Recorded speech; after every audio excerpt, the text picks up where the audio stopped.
Assalamualaikum warahmatullahi wabarakatuh. Perkenalkan, nama saya Marcelis Dena Putri.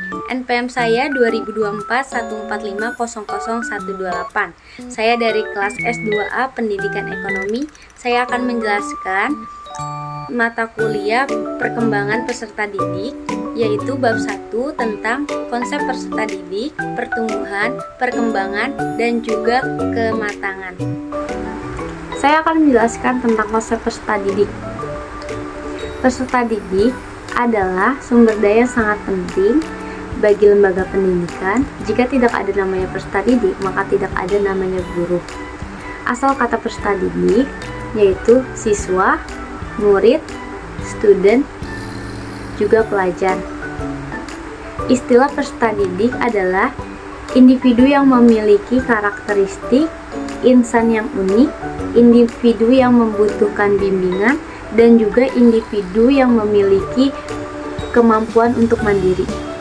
Hakikat peserta didik memiliki, yang pertama itu peserta didik memiliki perbedaan kemampuan.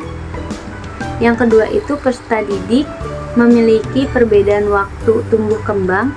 Yang ketiga itu peserta didik memiliki perbedaan jasmani dan rohani. Teori-teori psikologi itu ada 4, yaitu pandangan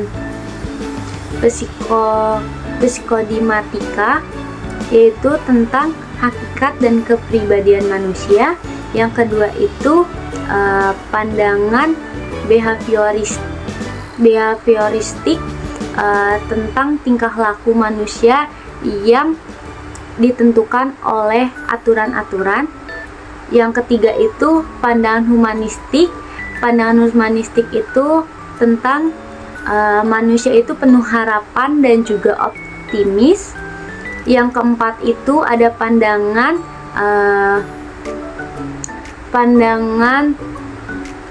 psikologi transpersonal, itu tentang potensi-potensi luhur dan fenomena kesadaran manusia. Selanjutnya itu ada hak peserta didik menurut Undang-Undang Nomor 23 tahun 2003. Peserta didik berhak mendapatkan bantuan, dan juga peserta didik berhak menyelesaikan pendidikan.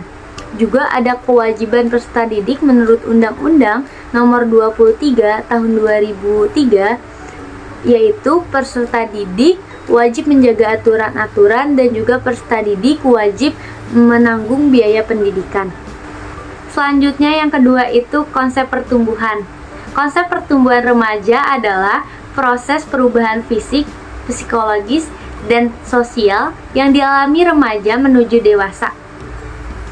Pertumbuhan remaja itu ada 2. Yang pertama itu perempuan meningkatnya lemak dan daging sehingga kian lentur dan mulai berfungsinya alat reproduksi.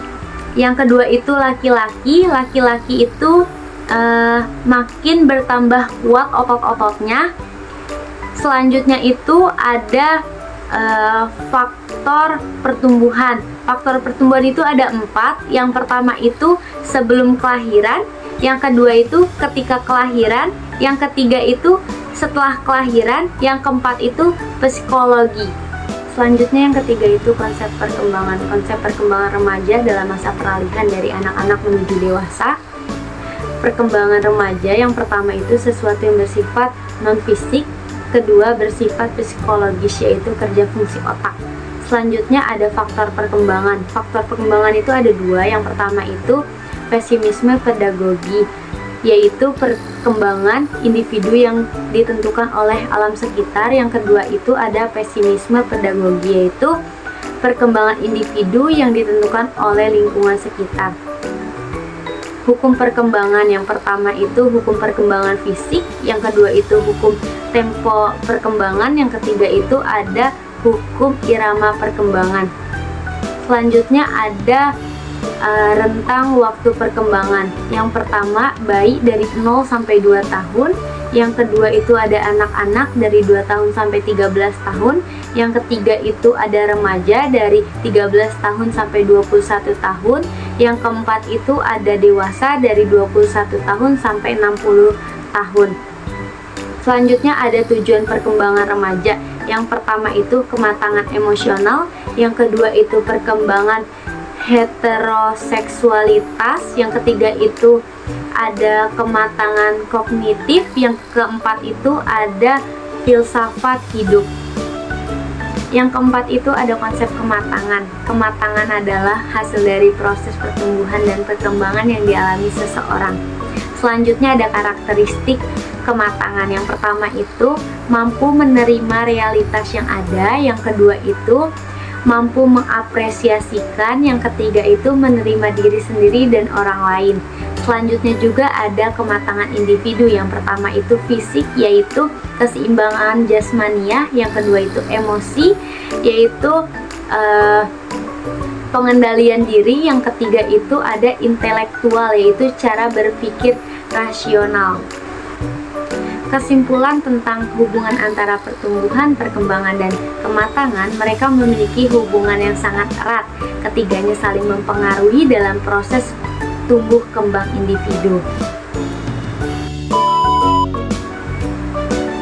Sekian dari saya, kurang lebihnya penjelasan saya yang tadi saya sudah jelaskan. Wabillahi taufiq walhidayah. Wassalamualaikum warahmatullahi wabarakatuh.